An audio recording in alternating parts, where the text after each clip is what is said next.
كان هذا السيد هذا ديك الساعه كان قائد مركز قضائي، وتعلموا من طرف ممثل السلطه المحليه بان واحد جوج ديال الناس راهم تقتلوا.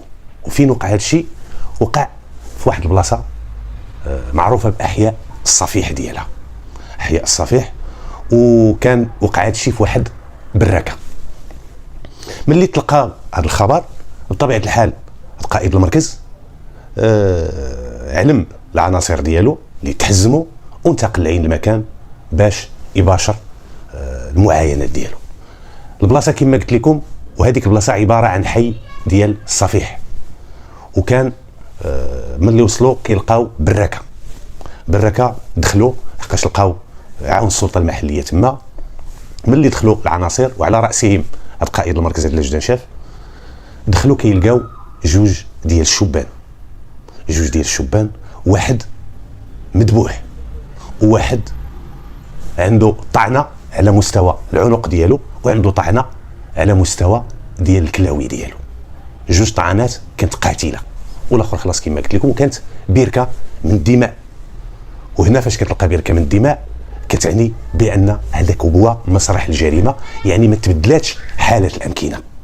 هذيك هي الحاله الاصليه ديال المكان، هذاك هو مسرح الجريمه الحقيقي، يعني ما تحولاتش الجثات شي بلاصه ولا. واثناء المعاينه لقاو واحد الطبيله وكان فوق منها واحد القرعه ديال الخمر، وكانوا كيسان. يعني من خلال القراءه ديال عين المكان وديال مسرح الجريمه كيتبين بان كانت تما شي ليله خمريه، يعني هاد الجوج هادو كانوا كيشربوا. من بعد كانوا الكيسان وكانوا شي قراعي. من بعد ما اتخذت الصور ديال حاله الامكنه من جميع الزوايا، اش غادي يديروا العناصر؟ غادي يفتشوا الجثتين ديال هاد الجوج ديال الشبان. قلبوا الجثتين بحضور شاهدين. هاد العمليه ديال التفتيش الجسدي ما عطات حتى شي نتيجه، وما لقاو بالحوزه ديالهم اي شي حاجه يمكن عندها قيمه باش تحجز. الهويه ديال هاد الجوج كانت معروفه، يعني الاشكاليه ديال التحديد ديال الهويه ما كانش مطروح في هذه القضيه هذه، لحقاش كانوا تقتلوا في البلاصه فين ساكن واحد فيهم، وهذيك البراكه ديال واحد من دوك الضحايا. هادوك الكيسان 100% غادي تكون فيهم البصمات. تم الرفع ديال البصمات اللي كانت تما في مسرح الجريمه باش يتعرفوا الناس اللي كانوا حاضرين تما. بعد ما كملوا هذه العمليه تهزوا الجثتين بجوجات على متن السياره ديال نقل الاموات، ومشاو المستودع ديال الاموات باش يتخضعوا للتشريح الطبي باش يتعرف السبب الحقيقي ديال الوفاه. ومن بعد ما وقع هذا الشيء تم تنظيف مسرح الجريمه بطبيعه الحال. هذاك الدم ديال واحد مقتول كيتحرق، كتجيب ليسانس وكتحرقو، ما خصوش يبقى، لحقاش كاينين اشخاص ذوي النيات السيئه كيتستعمل داك الشيء في السحر. لذلك كتلقى الناس ديال الامن ولا ديال الدرك الملكي كيسهروا باش داك الدم يتحرق، تجيب ليسانس وتشعل فيه العافيه باش يتحرق، باش ما تخليش شي فرصه لهاد الناس اللي ذكرت. المهم دارت هاد العمليات كامله. من بعد غادي يباشروا البحث، وغادي يستمعوا للجيران، الجوار لعل وعسى يكون شي واحد شاف شي حاجه ولا عنده شي معلومه اللي يمكن لها تفيد البحث. استمعوا لهاد الجيران. من خلال هاد التصريحات المأخوذه كان بانت واحد الحاجه، بان هذاك السيد راه كيجيو عنده اصدقاء ديالو وكانوا مبليين كيشربوا، وماشي من المستبعد يكون شي واحد كان جالس معاهم واللي صفاه عليهم.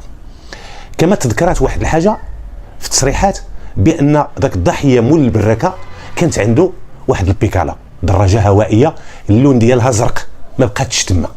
يعني كاين احتمال باش يكون هذا الفاعل اللي ارتكب هذه الجريمه ركب على ديك البيكالا وداها.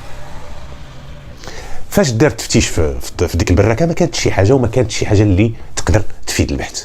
هذه الدراجه الناريه اختفت. هنا كاين احتمال، يعني هذه الدراجه الناريه خص تستعمل في الابحاث، تقدر توصلك للجاني او الجنات، لحقاش ما عرفناش دابا واش واحد اللي قتل ولا جوج، لحقاش كتلقى جوج مقتولين ربما يكونوا جوج الناس اللي قتلوهم ماشي واحد. هذا احتمال قائم، ويمكن يكون واحد يكون عنده بنيه جسديه قويه، ربما هو اللي ارتكب هذا الجرم، وربما يكون الشراب لعب دوك الجوج، والاخر ربما ما كان شارب ولا وصفى عليهم، ولكن الدافع من وراء القتل ما معروفش. واش السرقه، واش الانتقام، واش الله اعلم، ما معروفش، ما بانش. لحقاش فاش كتعرف لو موبيل ديال الكريم، الدافع وراء ارتكاب الجريمه، كتسهل عليك المأموريه وكتوجه البحث ديالك. هنا في هذه الحاله ما معروفش الدافع، ما معروفش واش انتقام، واش تصفيه حسابات كما قلت لكم، واش غير السرقه حتى هي ربما تكون حتى هي دافع ممكن. المهم من هذه الاستماعات كامله، هذوك الناس اللي استمعوا لهم تما في ذاك الحي الصفيحي ما عطاتش شي نتيجه من غير هذه المعلومه هذه وداك الشيء اللي عاودوا على ذاك السيد. من بعد اش غيديروا الدركيين؟ غادي يعلموا بطبيعه الحال، كانوا علموا النيابه العامه ولكن عاودوا علموها بالمستجدات ديال البحث، وتعلموا الرؤساء الاداريين بواسطه واحد البرقيه، ودارت واحد مذكرات بحث في حق الجاني او الجنات، واخا ما معروفينش، واخا الهويه مجهوله، واش واحد واش جوج شكون هو الله اعلم. وقعت القضيه هكا، رجعوا للمكتب. قائد المركز بفعل الحنكه ديالو وبفعل المهنيه ديالو كانت عنده عده مصادر في ديك البلاصه وفي ديك المدينه. كانت عنده مصادر كبيره بزاف، كان تيستعملها وكان تيستعن بها في هذه الابحاث. وكان من بين هاد الناس هادو اللي كانوا مصادر ديال هاد قائد المركز، هاد لادجيدون شاف، كان واحد الجندي متقاعد اللي كنحييه من هذا المنبر. كنحييه لانه كان عنده دور كبير بزاف في الفك ديال هذا اللغز ديال هذه الجريمه. دازت ما عرفتش بالضبط شحال ديال الوقت، ولكن مده قصيره، واش نهار ولا جوج، بعد ما شاع الخبر بين الناس بان راه فلان وفلان تقتلوا. اتصل هذاك الجندي المتقاعد، اتصل قائد المركز باش كان عنده اتصال معاه، وقال ليه واش وقعت عندكم شي جريمه تقتلوا فيها شي جوج الناس؟ قال ليه واه. قال لي واش ديك الجريمه تسرقات خلالها واحد البيكالا، واحد الدراجه هوائيه اللون ديالها زرق. هنا هذه المعلومه اللي عطاها هذا الجندي المتقاعد تيبان بانها معلومه صحيحه. علاش؟ لحقاش الناس المكلفين بالبحث وعلى راسهم قائد المركز توصلوا خلال اخذ تصريحات ديال الاهالي والجوار ديال الضحايا بان داك السيد اللي مول البركه اللي تقتل هو اللي كان مذبوح، بان راه كانت عنده واحد البيكالا زرقاء. قال لي ايه بالفعل راه ارتكبت جريمه تقتلوا فيها جوج، واحد مذبوح واحد مضروب جوج طعنات بالسكين. قال ليه راه تشفرات واحد البيكالا اللون ديالها زرق. قال لي وراه يمكن لقيت لك القاتل. هنا بطبيعه الحال قائد المركز غادي يتفاعل. قال لي اش كتقول؟ قال لي كاين. قال لي راه البيكالا اللي تسرقات راه كاينه في واحد البلاصه. التحق به قائد المركز، التحق بداك الجندي ومعه مجموعه ديال العناصر، مشاو شافوا ديك البيكالا من بعيد، ولكن هما يقدر يكون تشابه، لحقاش البيكالا راه كيخرج منها اعداد كبيره ديال البيكالات، ربما تكون غير كاين تشابه في النوع وفي اللون. وباش يتيقنوا رجال الدرك الملكي وعلى راسه قائد المركز، بعد ما مشى وعاين ديك البيكالا، مشى جاب واحد من الاقرباء ديال الضحيه مول البركه اللي تذبح ووراه من بعيد هذيك البيكالا. هذاك القريب ديال ذاك الضحيه تعرف على البيكالا بكل سهوله. قال لي هذه هي البيكالا اللي تسرقات، هي هذه. وقال لي العلامات باش كانوا الميزات باش كانت تتميز، هاش فيها واحد لاماراج فيها، هاش فيها، قلبوها لقاوها هي هذيك الساعه. هذاك السيد كان جالس في واحد القهوه، مشاو لعنده قدموا ليه نفوسهم وقالوا ليه باش يعطيهم الهويه ديالو. عطاهم البطاقه الوطنيه ديالو، وبعد ما تاكدوا من الهويه ديالو قالوا ليه غادي تمشي معنا للمركز لضروره البحث. وتحجزات هذيك الدراجه الهوائيه ومشاو معاه للمركز. ملي مشاو معاه للمركز بشروا معاه الابحاث وقالوا ليه منين جات هاد البيكالا. طبيعه الحال ما عندوش شي جواب، الا كان شراها خصو يقول منين شراها، والا كان هو اللي سرقها يعني عنده علاقه بجريمه القتل، والا ما كانش عنده علاقه خصو يبرر هذا الموقف ديالو، خصو يبرر، خصو تبرير، وتبرير يكون منطقي ومقبول وكيقبلوا العقل. طبيعه الحال هذا السيد هذا وهذا المشتبه فيه ما عندوش شي تبرير، خصوصا ان كانت عنده سوابق. اعترف بكل سهوله وقال لهم بان هذيك البيكالا راه سرقه. قال لي منين سرقتيها؟ قال لهم منين سرقتها وقبل ما تسرقها شنو وقع؟ قال لهم بان هذاك السي هذاك راه كان هذاك الضحايا بجوج، هذاك اللي مذبوح وهذاك اللي عنده جوج طعنات بالسكين راه اصدقاء ديالو وراه كيمشي عندك مول البركه تيجلس معاه، ومعتاد يمشي يجلس معاه وتيحييو ليالي خمريه تما. قال لي هذاك النهار ديال الواقعه قال لي كنا تما بالفعل كنا كنشربوا كاملين. قال لي انا والضحايا بجوج. قال لي اثناء التواجد ديالي تما قال لي بان لي يوم اللي شربوا ملي لعب الشراب وغلب الشراب على هذوك الجوج ديال الضحايا، الاخر المجرم كان تيخطط ما كثرش في الشراب باش يبقى محافظ على التوازن ديالو، وكان فكر باش يقتل دوك الجوج. علاش؟ لحقاش شاف واحد القلاده كيقول القلاده ديال الذهب. قال لهم شتها عنده، قال لهم شت عنده واحد المبلغ تقريبا ديال 1300 درهم عند هذا الضحيه اللي تذبح مول البراكه. قال لي ملي شت داك الشيء طمعت. قال لي باش نستولي على داك الشيء خصني نقتلو. قال لي ولا قتلته بوحدو كاين واحد اخر راه غادي يشهد فيا وغادي يكشف الامر ديالي وغنولي بحال ما درت والو. قال لي لذلك قررت باش نقتلهم بجوج. قال لي نقتلهم بجوج، قال لي باش نستولي على داك المبلغ المالي ونستولي على ديك القلاده ديال الذهب. قال لهم ملي وصلت تقريبا 3 4 ديال الصباح صافي الاخرين فقدوا الوعي ديالهم. قال ليه اش درت؟ قال لي شديت هذاك مول البركه، قال لهم ذبحته من الوريد الى الوريد. قال لهم الاخر كان شارب بغى يوقف، قال لي عطاه طعنه العنق ديالو وعطاه الطعنه الثانيه عطاه ليه جهه الكلاوي. قال لي هو يطيح. قال لي قلبت الضحيه هزيت ليه ديك 1300 درهم. قال لي وهزيت ديك القلاده ديال الذهب. قال لي وركبت فوق البيكالا. قال لي وزدت مع الطريق. هذا هو الوقائع اللي كانت في هذه القضيه، وهكا كيبان وتعرف المجرم باش بفضل الله سبحانه وتعالى ثم بفضل هذاك الجندي اللي كنحييه من هذا المنبر. هذاك السيد اش وقع؟ ملي جابوه الدركيين مشاو جابوه اعترف، دار الاتصال بالنيابه العامه، تعطاهم التعليمات باش يدار تحت التدابير ديال الحراسه النظريه. كانوا خلاوه تما وصل بريغاد حدا البيرمانونسي باش يستمعوا ليه بشكل باش يمشيو يديروا التفتيش في الدار، يقلبوا على ديك القلاده لحقاش قال لهم كاين عندي في الدار، ويقلبوا على اداه الجريمه لحقاش قال لهم المس باش قتلتهم راه عندي في الدار. وللاشاره هذاك التشريح الطبي دار والتقرير ديال التشريح الطبي خرج وبان بان السبب الوفاه هذاك، بان هذيك الذبحه اللي تذبح هي السبب ديال الوفاه، والاخر هذوك الطعنات بجوج هما اللي قتلوه، بالاخص هذيك الضربه اللي كانت جهه الكلاوي. وكان كشف التشريح الطبي بان هذاك السيد هذوك الجوج ضحايا كانوا شاربين كاين عندهم الكحول في الامعاء وفي المعده ديالهم. يعني هذاك الشيء اللي قال لك السيد صحيح، كانت واحد الليله خمريه هي اللي ادات لهذه الفضيحه هذه. الدركيين كانوا كيوجدوا رسوم باش يمشيو يديروا التفتيش. دخل واحد من الدركيين ديال المركز، ملي دخل كان سربيس حط الفردي ديالو وحط الحزام ديالو ولقى داك الجاني جالس تما. قال لي اش كدير انت هنايا؟